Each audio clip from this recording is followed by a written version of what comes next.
Spartans to Halo TV Plus, part of Evolved, your home for Halo. I am your host, Oran, and on Halo TV Plus, my guests and I recap Halo's original TV show, Halo the Series, and discuss its contents and unique canon within the Silver Timeline. Joining me again to discuss Episode 5, Reckoning, is Tom Fishenden. Welcome back to the show. Thank you for having me back, and listeners, you have not escaped my grasp just yet. We managed to reduce the commentary episode to the shortest one possible because it was a shorter episode, so I think we're going to catch up on some time, kind of add back a little bit with your dissertations that you have planned for us. As you know, Halo TV Plus produces a commentary podcast episode and an analysis podcast episode to accompany the Halo the Series episode each week. This is our analysis episode, where in a moment Tom and I will highlight key scenes from Reckoning and discuss its effectiveness on screen while adding core canon knowledge to the context. I think this also gives us and kind of puts us in a unique position, being episode 5 is halfway through the season. So I think we will have a sort of blanket conversation about the first 5 episodes, how they fit together as half of the season, and kind of where we see the season go. This is kind of the only time to really have that conversation, so we're going to have it. But of course, earlier this week, we released our commentary episode for Reckoning, where Tom and I discussed the whole episode while watching it. In case you missed it, I recommend go listening to that episode first, and then coming back to listen to this analysis. But it's up to you, whatever you choose. I'm going to tidy up some housekeeping before we dive in.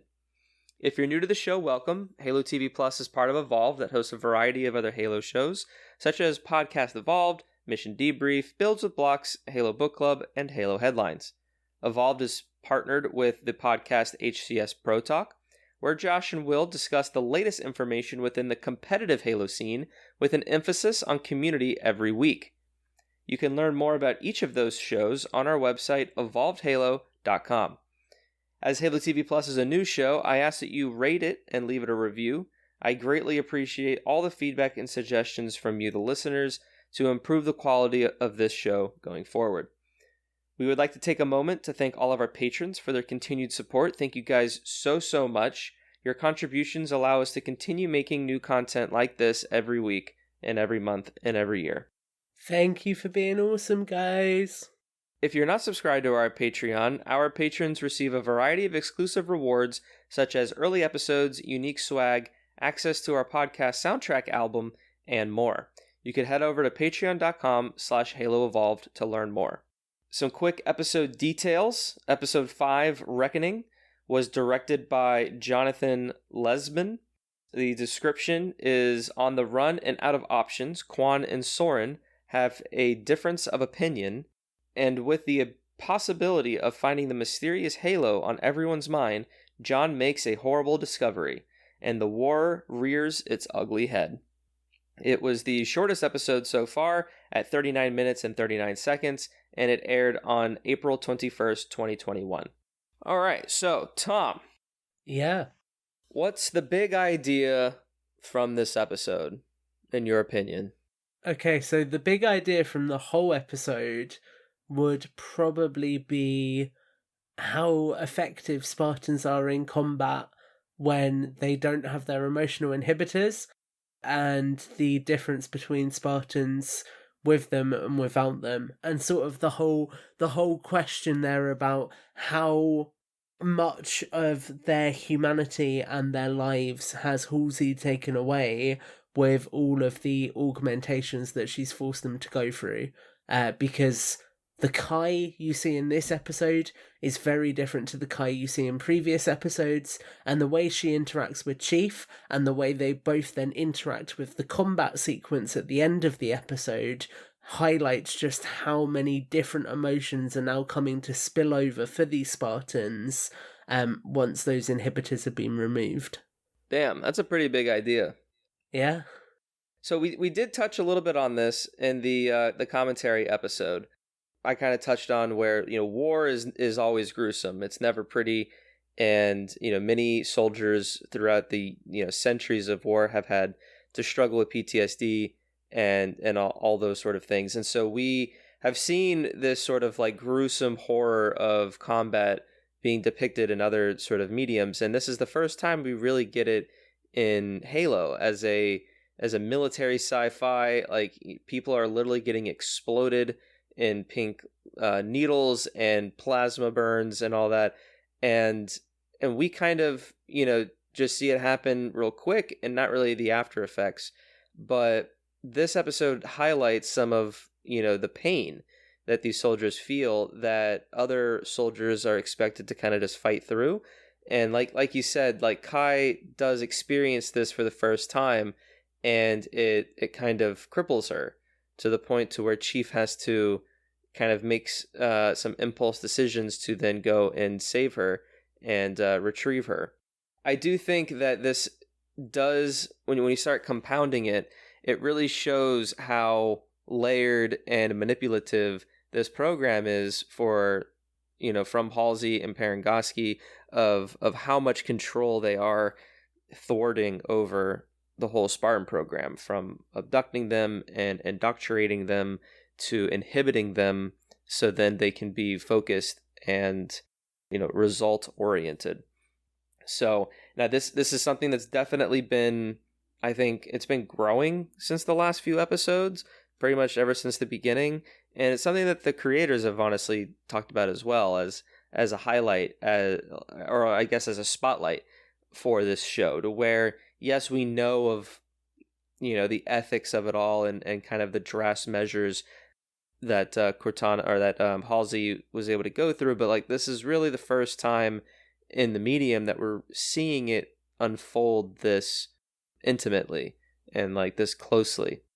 I think you've hit the nail on the head there, because I was just thinking about how it's a lot more personal this time around, and intimate is absolutely the right word for it. You're seeing, we've always known about these augmentations, right? And we've always known that they've been quite ethically shady, and you get that in the books, you get that in the games to some extent, but I think here you're actually seeing it through the character's eyes, especially with Kai. One of the things that sticks with me is that in-visor shot of her towards the end, where you can actually see the fear and the panic in her eyes, and I think that's a lot more emotive than the ways in which this similar theme has been explored in any other medium for Halo.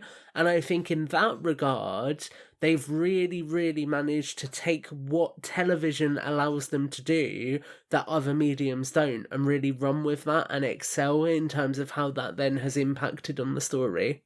And then even from a different side of it, we've been seeing Chief experience just in a different way this same sort of crippling manipulation, to where he's getting these memories back, and at first it was just uncertainty and curiosity, but in episode 4, Homecoming, when Chief sees that Halsey was there in his home, that starts to really freak him out, and Halsey really tries to brush it off. And then later in this episode, we actually see the abduction take place, and the switching out with a flash clone. And there is like a pretty, I think it's kind of a comical shot where Halsey like injects him with some sort of like more like chloroform or something to kind of knock him out. Yeah. but like we'd see that, and then that even triggers Chief. It goes so far to triggering a violent reaction that then Cortana intervenes. But like these are two sides to the same sort of coin, if you will, I guess, to where these Spartans are experiencing these feelings that have just been suppressed for so long, and that's in part because of how controlling and a better word than manipulative that this Spartan program is. Just the questioning the ethics of it, and that we do get their side of the story too, when we have Keyes with Halsey and with Parangoski talking on that video monitor, to where it's a lot of, well, we have to clean this mess up. I thought you said Cortana can control John, and Halsey's really trying to think on her feet, trying to just say that, well, we don't know what's going on with the artifact, and the artifact's kind of triggering all these things, so there's some uncertainties there and kind of covering her own ass. But there's a lot at play here, and I'm curious to see how far they push it, because I feel like they've kind of hit it enough. Like I feel like if they don't really need to show more. So if you do show more, then it should just continue to raise the bar and kind of raise the stakes. So I'm curious what they could do to continuing to raise those stakes, because otherwise I feel like we're at a pretty good spot now from what they've shown and what our characters have learned about this program. I'm curious as to where Soren's going to factor in now, because I wonder if now Chief knows that he's been kidnapped, is he going to feel a lot more guilt over the way he dealt with things with Soren before he left? And I think that could be a really interesting dynamic to go in. And I also think it's worth saying, and this is obviously something that we touched on the commentary episode, but as far as we both recall, Chief never learns that he was kidnapped in the games. So this really is ground where this character now has got so much information in such a faster format as well, right? Because in the games, he sort of slowly pieces together a bit of his origin over the 5 games, yeah? But here you sort of get it all in one chunk. And I feel like that is really going to fundamentally change how Chief's character is shaped moving forwards as well, to make him a very different character than the character that we know, because this is somebody who is a lot more aware of all of the ethical grey area from the Spartan program that we've been talking about, and therefore that will shape his decision making going forward, and that's something that he'll have to ultimately find some kind of peace with, but I think it will be a factor that really drives his character moving forwards for the rest of this season as well.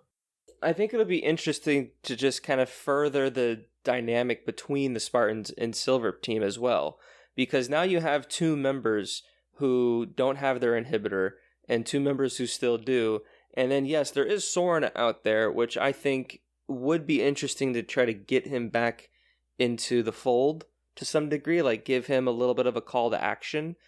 Maybe not so much to where like he puts like the full suit back on and all that kind of stuff, but like if there's a world where that happens, then you potentially have these 5 Spartans that, in any other circumstance would just all be the same. But now you kind of have 3 different fronts to where you have I guess 2 different fronts, because Soren also removed his pellet. You just have this different dynamic than you otherwise would have with the Spartan program, and what we've known as fans of core canon kind of expect with all of these Spartans capable of doing all of these feats with no real distractions in place to kind of get in their way. And I think as the field continues to play, it'll be interesting to see how these characters now take these experiences and then kind of express them or build upon them into future sort of conflicts. Yeah, absolutely. I think it's going to be interesting seeing that dynamic between Silver Team and the Chief going forwards. And also, I think the other thing that I'm now questioning is, in a second season, are we going to see other Spartans come into the story as well?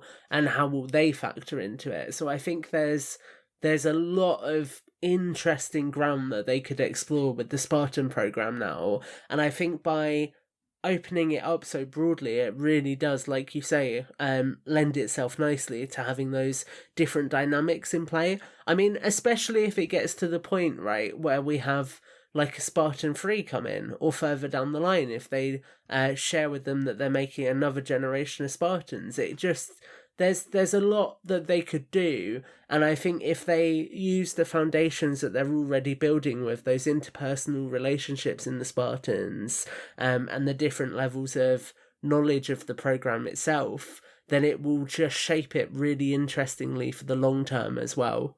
Man, I think it'd be very interesting if you started playing with different Spartan generations.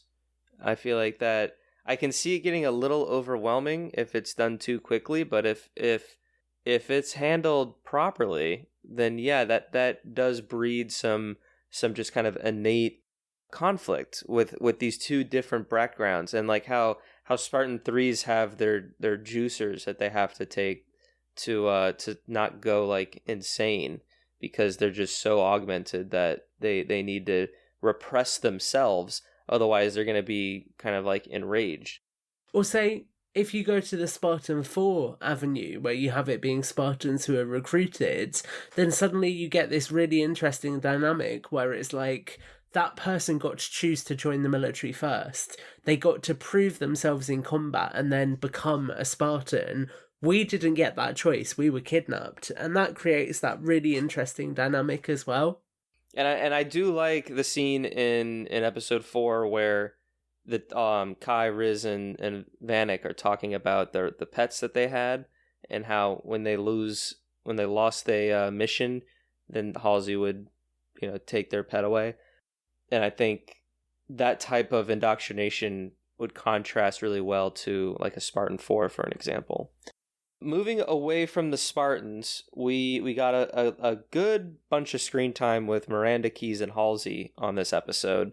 And I think this episode really, like, if you were to only look at this one, I feel like it really sums up their dynamic that we've seen throughout the show.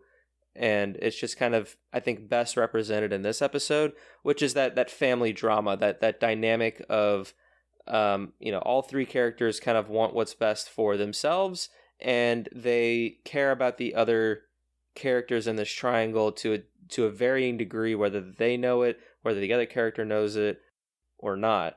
And so we have Halsey, who is still very much Forerunner, alien, Spartan focused. We have Miranda, who is more humanity driven, but still fascinated by the science of it all, of xenology and just the artifact in general. And then Keyes is kind of in the middle. He seems to have a little bit more favoritism towards Miranda because it's her daughter, while also still trying to hold a strong military position.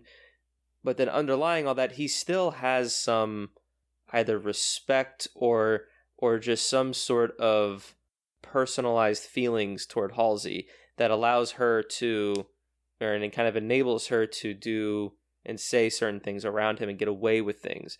Like you mentioned in the commentary, like there's a really good moment to where Miranda was smart enough to just know and say, like, what does she have on you to Keyes in the sense of Halsey. And it's like, okay, does she really have some like dirt on him, so to speak? Or is there something that we don't know that we just haven't seen? Or is he just personally just have like personal guilt for his contributions to the Spartan program? I mean, what are your thoughts on that kind of that sort of like where he might be, what rock and hard place is he kind of between? I'm so glad you've come to me on that, because that's exactly what it is. It is the Spartan program. Because if you think about it, even Miranda doesn't know the origins of the Spartans, right? She knows that they're Halsey's big project, but she doesn't know what they've done to make them. I think Parangoski, Keyes, Halsey and Aidan are really the main people who know, and obviously Hood probably knows as well, but Miranda doesn't. So imagine how her father's image of this person who she looks up to as this leader in the UNSC hierarchy is going to change when she finds out he kidnapped children. That's the dirt that she has on him, because if Halsey was to share that, she ruins the admiration that Miranda has for Jacob. So it's that like weird dynamic where she almost has this power over him because of their shared experience, and because if that comes out, it doesn't just negatively impact on her, it will destroy his relationship with his daughter as well, which I think is really interesting. Because, I mean, you hear her reaction to them having to execute Kwan in episode 1, and we know how against it she is from an ethical standpoint, so there's no way that she would be okay with them kidnapping children. Man, I kind of want Miranda to find out now, because I think that would be, You want to see that drama unfold. Yeah, exactly. Like I could just picture it now, just like Miranda just completely succumbing to just like this disappointment and just like this image of her father just like being shattered upon finding out, his involvement and all of this. So, because I mean, she still felt pretty, surprised, and I think had some sort of what the right word is, but it's like not remorse, but she felt sad to a degree for the Spartans when about the whole dog and pet sort of dynamic, when like she was like, wow, that's just so kind of like cruel and barbaric almost. And so she did have some sympathy. I'm looking for it. She definitely expressed some sympathy there, and I think the more she learns about the Spartan program, and maybe she learns it through Kai, since they had the beginnings of a bond. Well, if Kai's still alive, right? If Kai's still alive. But I think you see a little bit of that in episode 5, as well as like their relationship kind of continuing. So I feel like there's room there for Miranda to get more attached to the Spartans and the Spartan program as a whole, now that she kind of has this stronger friendship bond with Kai and kind of going forward. I think it's interesting because Halsey's almost the poisoned fruit of the whole series, where everything she's touched now is at risk of getting dragged into this ethical grey area. Because I even noticed, and it took me, I think it was on my third watching that I finally clocked what he says. But when the Spartans are walking out with the artifact, you have Aiden running out to try and catch up with them and stop them, and he's shouting, no, the artifact needs to stay with me. And I thought that was really interesting, because that again is someone who Halsey has manipulated to the point where, as we saw quite creepily earlier in the season, he has feelings for her, and he's now willing to put himself in the line of fire from the Covenant just to try and get that artifact to impress her. And I think that alone kind of perfectly encapsulates the role that Halsey is playing, where she is manipulating everyone for her own agenda. And I think what Natasha McElhone does really well in this is she captures sort of Halsey, in a sense, in Spartanops in Halo 4. So I always remember there's this moment where she's on the Infinity talking to Lasky, and she says that she so desperately wants to know everything. Enough stuff has been kept from her that she starts to question everything. And I think you really get that sense from her character, where she is so inquisitive about everything that she wants to know as much as she can, and she doesn't care who she has to use or how she manipulates them to get there. Yeah, I mean, like, there was the comic book Escalation, there's a whole story arc called The Absolute Record, which is about Halsey's search for the Absolute Record, which is a compository and like database for all Forerunner artifacts in the galaxy. And she's like, I need to know like everything that's in here, because she constantly has this search for knowledge, which I find very interesting, considered like Cortana and just Smarty Eyes in general have a life expectancy of 7 years, because they start to go through rampancy, which of course is when they start thinking themselves to death because they have too much knowledge in their own computing. So it's interesting that like the thing that eventually kind of destroys Cortana is kind of the thing that Halsey is still seeking, this vast array of knowledge and all that. I had never thought of that, but that's a really interesting comparison. I think it just dawned on me now, just kind of like talking it out. We're bringing out each other's crazy ideas right now. What is it that you always say? I'm going to blow your mind. Yeah. You do. So.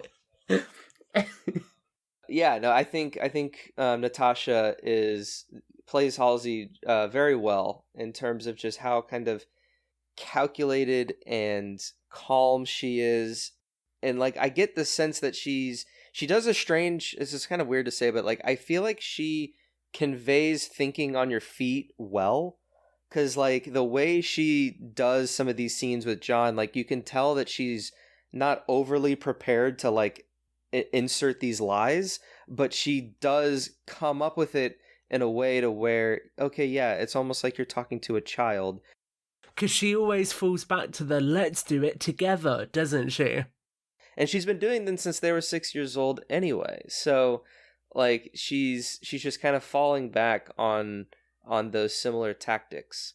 And so it's it's very great. And also just like listening in interviews with Natasha, like she's so excited to play Halsey in season 2, and I think it's because she enjoys, learning about Cortana or Halsey as a character with all these complexities and manipulations and these subtleties that Halsey just goes through. I mean, there's the potential to do some really interesting stuff with Halsey, because obviously, as we know in the core canon, she does ally herself with the enemy at one point just to gain more insight into something, so they could easily do something like that down the line. Yes, that would be very interesting if they kind of played on that avenue. Well, I think that's kind of a good transition a little bit. I think since we are halfway through the season now, it's a 9-episode season. This is episode 5. How do we feel about the state of the TV show right now? Where do we? Let's talk about where we are first before we talk about where we think we're going. But like looking at the 5 episodes as a whole, kind of what the filmmakers and the producers are, the type of story they're leading us on, the characterizations of everything, the changes from the source material, just kind of at a top level, Tom, how do the first 5 episodes sit with you as a Halo fan and as just a general entertainment consumer? And we'll just kind of take the conversation from there. Honestly, I've been really looking forward to the new episodes every week. I think there's been a couple of moments where they haven't quite hit the standards I would like, but I think overall a lot of the overarching themes that we're exploring are very fundamentally Halo, and I think it's really exciting to have Halo in a different medium, in a different format that's slightly differently digestible. I said different a lot there, but it is very different. And I think that's just the most exciting thing, is getting the opportunity to revisit and re-experience something that's familiar but also entirely different in its same breath. I feel like you either go either way, right? Like there's a lot of people who I totally understand are not huge fans of the show because of how different it is, but I feel like for me that's been a huge selling point, and it's actually got me really invested in it because I like seeing just how much of a man, I need a thesaurus because I really don't want to say different again, but it's the only word that makes sense. But contrasting. Yes, there we go. I'm enjoying seeing how contrasting the stories in the TV show are to the stories in the core canon, and I think that just keeps me coming back. It's thinking, wow, what are they going to do this week? Where is it going to divert itself from what I've known beforehand? And I've had a really good time with it. I think if you park your preconceptions at the door and you accept that it's Halo but not Halo in the way that you would think, then it's been a really fun ride, and it's telling a good story that I'm sure is going to hit a really interesting apex at one point. I like what you said at the end there, where you need to park your expectations at the door, because like what I've kind of come to terms with was that this is kind of the adaptation result, where you have a novel, you have a true event, you have a comic book, and it gets adapted into a television or movie sort of medium. There are going to be discrepancies, or just differences, contrasts, and so yeah, over these last 5 episodes, I very early on, in my opinion, like I was able to kind of come to terms with the differences. And I feel like it hasn't been until I think episode 4 when we. This is really interesting. I keep referencing episode 4, but like last week when I was talking about it, like I just wasn't all that gung-ho about it. But I think now that it's digested with me a little bit, I think I have a little bit of a better appreciation for it. But what I was starting to say is that like there have been subtle differences and maybe some not so subtle differences in the first 3 episodes. But like with episode 4 being such a personal story for Chief, and him really learning and searching through his past and kind of going through emotions and going through a character journey that we've never seen in the games, I think I was able to appreciate that a little bit more, just for the fact that like I haven't experienced that in the TV show, or sorry, in the games or the books or in core canon, because it's a storyline that we probably just won't get.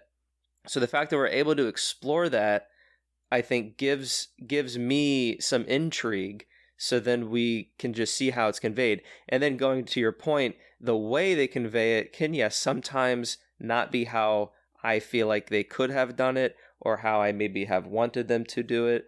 Even 5 episodes in, and as much of a high horse as I tried to put myself on, like the whole helmet versus non-helmet thing, there are some scenes where I'm like, do you need to take it off?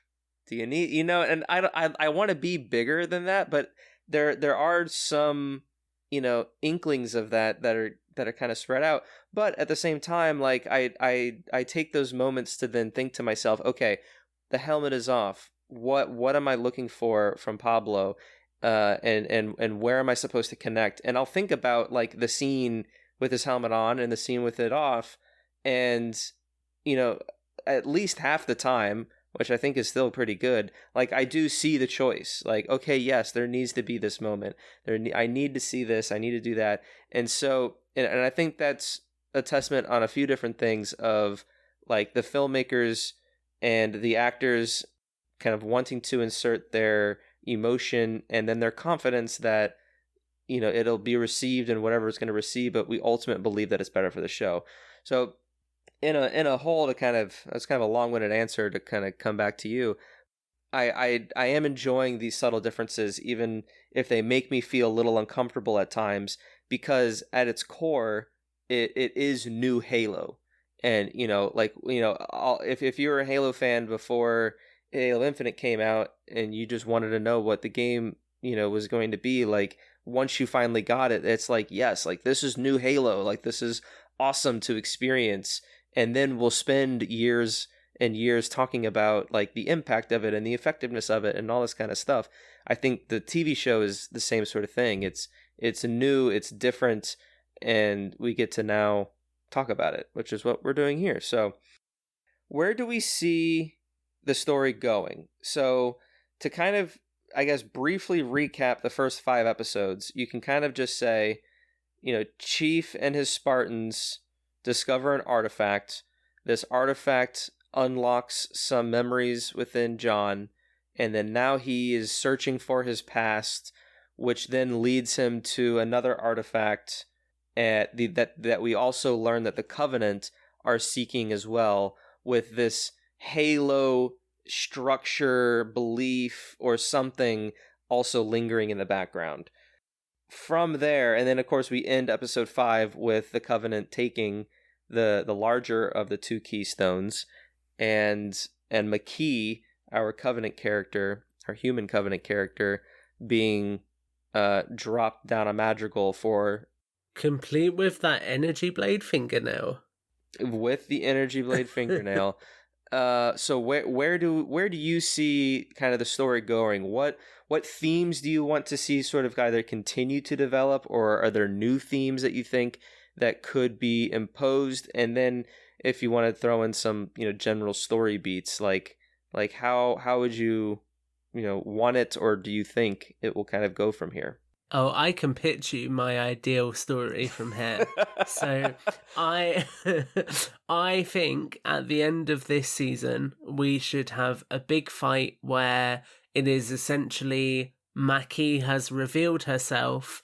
Chief needs to defeat her. Not revealed herself like in earlier episodes, to clarify, as in she has revealed that she is the enemy. She's revealed herself, not exposed herself. Yes, she has revealed that she is the enemy, and Chief defeats her and has to find out where the Covenant have taken the other keystone to try and retrieve it. So you leave it there, as at the end of the season they're licking their wounds a little bit after this big fight, but they know the direction and they can use that to work out where the Halo ring is. Or maybe you even have it so at the end of the series they find out where the Halo ring is, right? Then you go into season 2, and season 2 should open with the Covenant finding Reach. So suddenly you have this sequence where the UNSC are getting ready to go on this expedition to the Halo ring, but instead Reach is under attack. They have to defend it. ultimately Reach falls, and the second half of season 2 will be this last-ditch mission to the Halo ring to try and survive because their headquarters has been destroyed. I think then you could go into the beats that Halo's quite well known for, which is humanity persevering in the face of hopelessness, which I think is something we do need to see as a core Halo theme in this series anyway.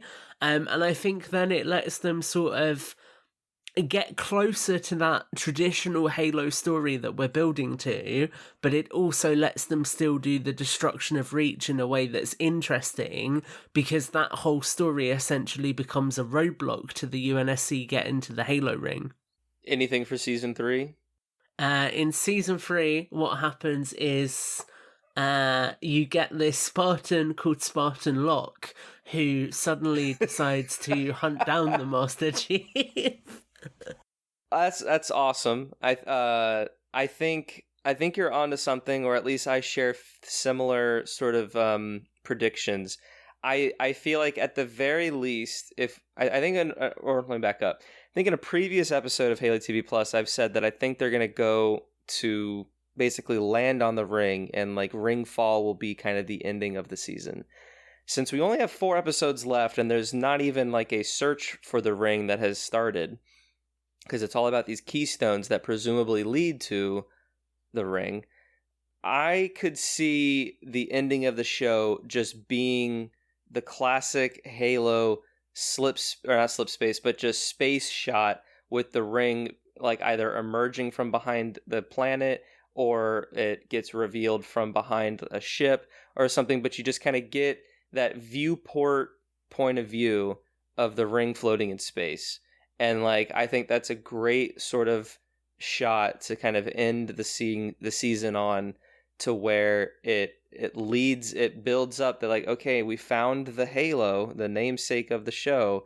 Now season 2 will then, continue on with whatever conflict. Oren, you've just given me the best idea. Uh-oh. Can you imagine, right? If the end of season 1 is exactly like you've said, but it's split into 2 halves of the character groups. So one group of characters like Chief, Keyes, Miranda and Halsey maybe, or even Chief, Keyes, Halsey, a few Marines, maybe Soren's back for whatever reason, go to the ring, and then the other half of the characters are trying to defend Reach while it's under attack, and the character you have on Reach who stayed behind is Kai, so you see the fall of Reach through her perspective without the inhibitor. That would be interesting. And I do like, and so something that like they've said about this show, which I'm not sure how I feel about it yet, but they've compared the Halo show as a character-driven show similar to that of like Game of Thrones. Yeah. For those of you who have not watched Game of Thrones, I'm not going to spoil anything, but what Game of Thrones does well, at least in the first half of the series run, because there's definitely some opinions about the latter seasons, but what it does well, at least in the beginning half, is that it gives the characters that are in different parts of Westeros doing their own different things, getting into trouble, some dying, some prevailing, and you get connected to these relatively small characters in the big picture, and then when things happen to them, you're invested, and everyone's rooting for these other different characters, and so you kind of have these different team of fans as they kind of go on. And that, to me, was a really interesting like cultural experience watching the shows with a big group of people, because different people have different opinions about different characters. So if Halo is able to do something like that, to where you have a group of characters, a mixed bag on the ring, and a mixed bag of characters here, and a mixed bag of characters there, that are different than what we have now in season 1, because they're trying to do that a little bit, because right now you have McKee and the Covenant, you have Quan and Soren, and then you kind of have everybody else, the UNSC crew doing UNSC thing. But if they're able to kind of diversify that a little bit, if they were to give Kai to like Soren and Quan, well then now I immediately care about Soren and Quan's storyline a little bit more, because now Kai is there. That would be a very interesting thing for them to do, I think, probably in season 2 timeframe. But I think that also just kind of goes into just, why character development is just so important. Because if we ultimately don't care about these characters, i.e. Quan, then we're not going to really care about the story that they're a part of. This is sort of completely off. Well, it's not really off topic. It's relevant to this, but I'm just curious. As somebody who's obviously works in the TV industry, do you think that this kind of show is the sort of thing that could eventually sustain spin-offs and that sort of stuff, or do you think it will only ever be one like continuous series? I mean, I think Halo as a franchise is just so vast to where if we were to get a Soren TV show, I think it could be The Mandalorian or, the Boba Fett, I guess the Boba Fett to The Mandalorian could be Soren to the Halo show, to where, and like now Marvel has all these different Moon Knight and Loki and like all these other little characters are getting their own shows that like, I don't know how anyone has time to keep up with them all, to be honest. I can see a world where, we can get character spin-offs and stuff like that. Do I think it's like kind of warranted? At least right now, not really, because I think the Halo show is structured in a way to where we can see and learn and develop each storyline in pieces, episode by episode. To give Soren, for an example, his own show, well then now like he's front and center, and we now have to create another like B cast of characters to then now follow them alongside of him when, to give him, when we take time away from him to look at the other little stories around him. Actually, here's a better example. Let me back up. Pirates of the Caribbean. If you don't know this about me, I'm a big fan of the original trilogy of Pirates of the Caribbean. I think it's a great trilogy. I can go on about that on our other podcast, Movies Evolved. Jurassic Park! Yeah, exactly, Jurassic Park. But what made that trilogy successful is exactly why the fourth and fifth movie are not successful. And it's because the fourth and fifth movie are basically Jack movies, Jack Sparrow, getting into trouble with this other ensemble of cast kind of behind him. But like in the original trilogy, you had you had Elizabeth and Will, you had like their story.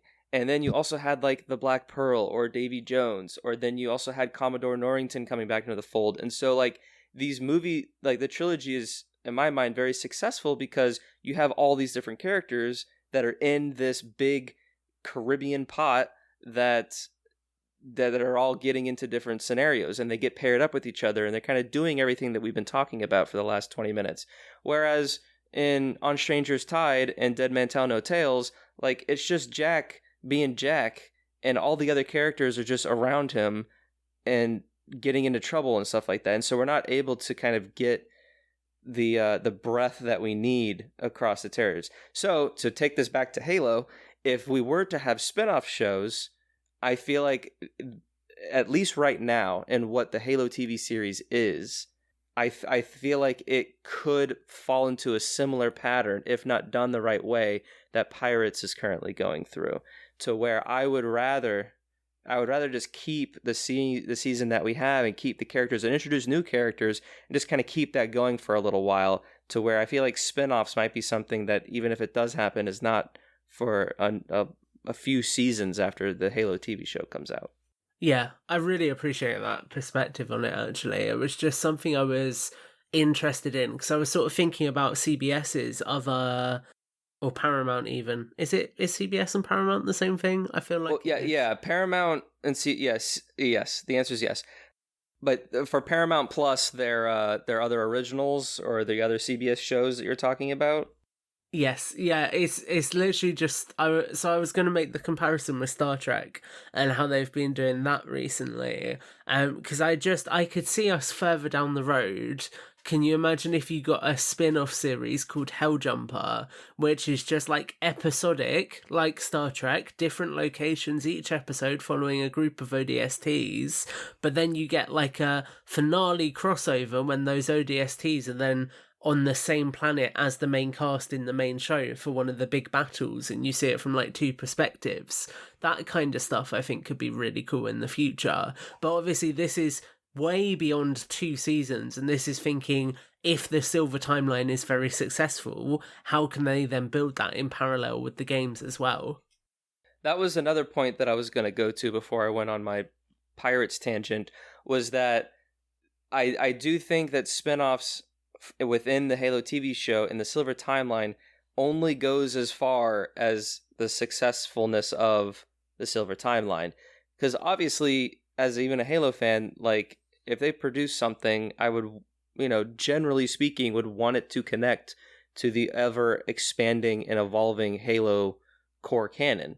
If 343 and Kiki and whoever else want to further the narrative within the Silver timeline, then I think it could get a little muddied if that timeline grows almost too big.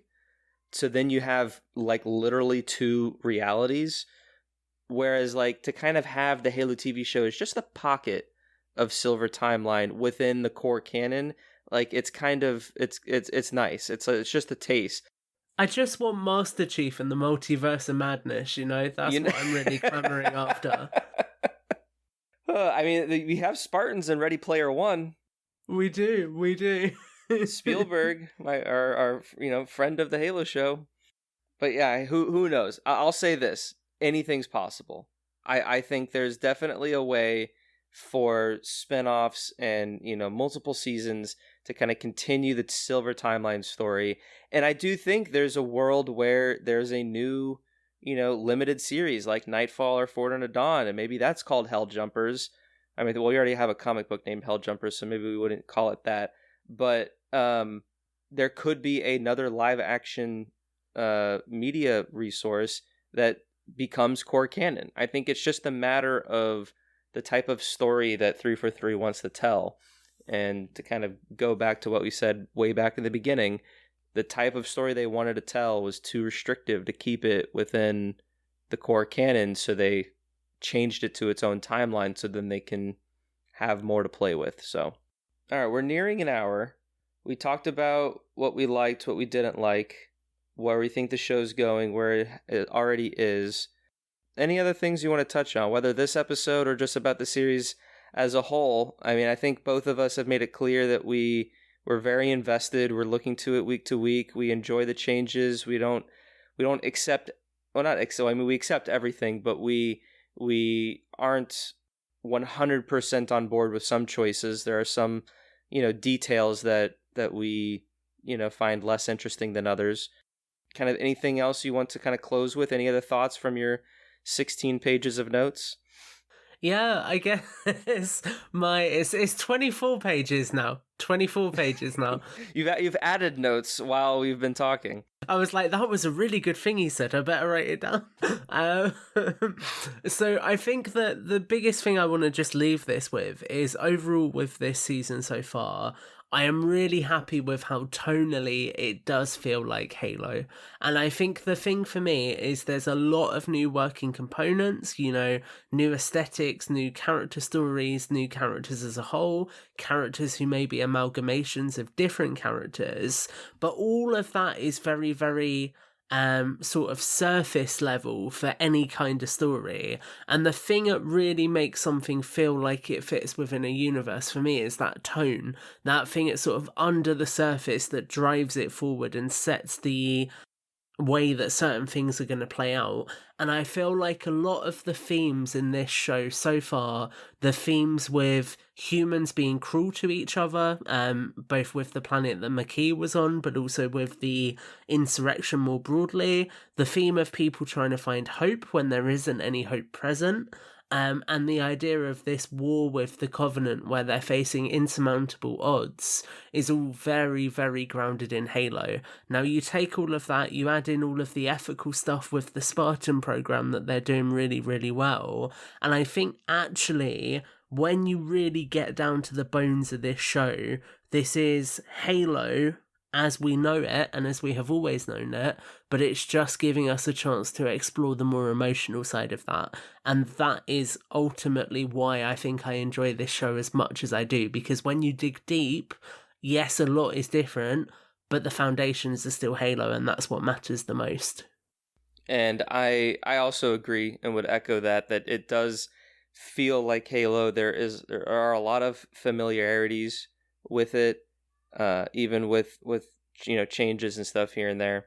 I agree with that. I would kind of the thing I would want to leave on is, at least so far, and I don't see why this would really change in the latter half of the season, but I think this show was casted very well. I'm a fan of all of the actors that have been portraying these characters. I do question some of the character changes that like the writers and kind of producers are more so, but in terms of the characters in terms of the actors portraying the characters, I think they all just do a really phenomenal job that I don't really see a bad actor like among the bunch. Maybe on another episode I'll talk about Keyes, because I'm not really 100% sure I really feel where he sort of is in this story outside of like the family drama that he's kind of mixed up in, because I kind of see Captain Keyes as more of the naval aviator and like naval tactician that he's described in the books. That all being said, I think Hakeem Woodbine Soren, I'm forgetting his real name. I want to say Ben Stefani. Bentley is Vanek. Yeah. Damn. Well, I think anyway. It is Danny Sapani. Danny Sapani. So Danny Sapani, even though the characterization of Keyes is much, much different than core canon, and I question those choices still. I don't think his changes have really been earned yet for me.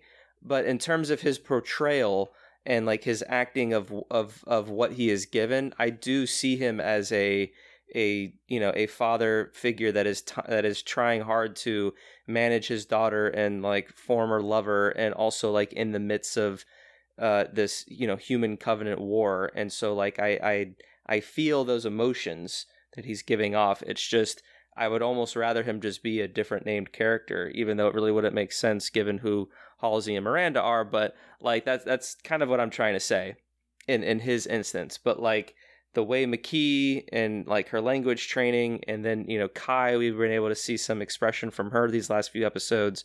Pablo, I think, is a great chief when we see him, and then of course Cortana is Jen Taylor, so you can't go wrong with her.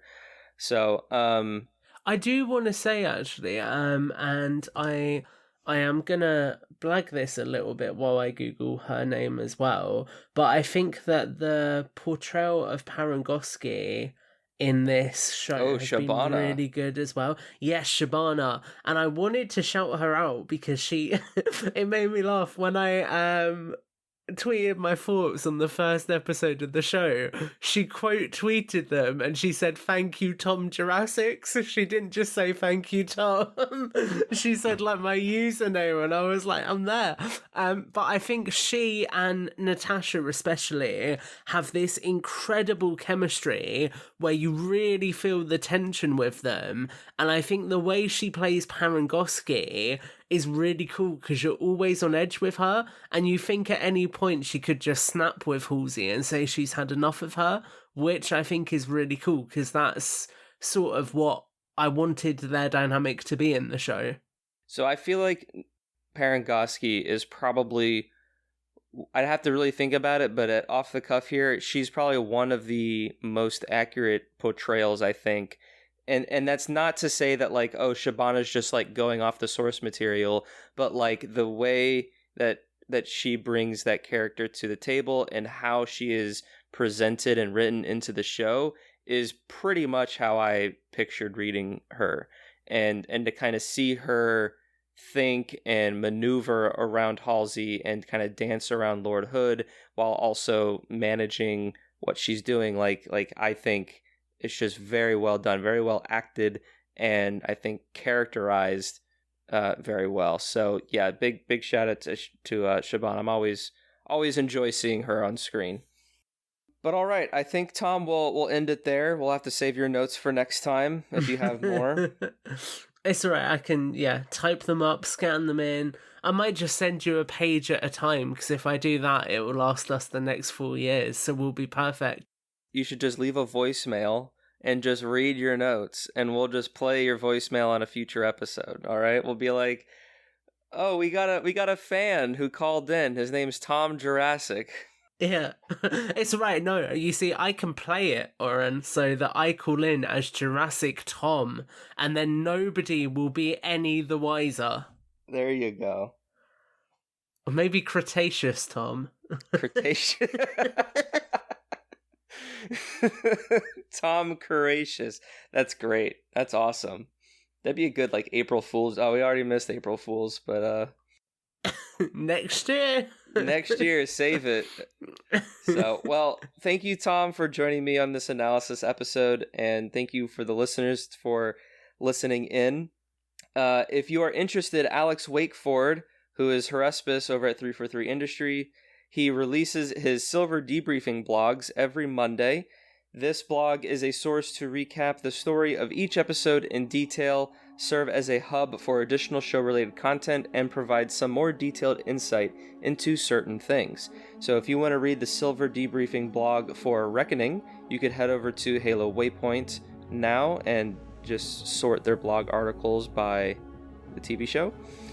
And yeah, that's it for this week. Like I mentioned at the top of the show, you can find every episode to all of Evolved's shows on evolvedhalo.com.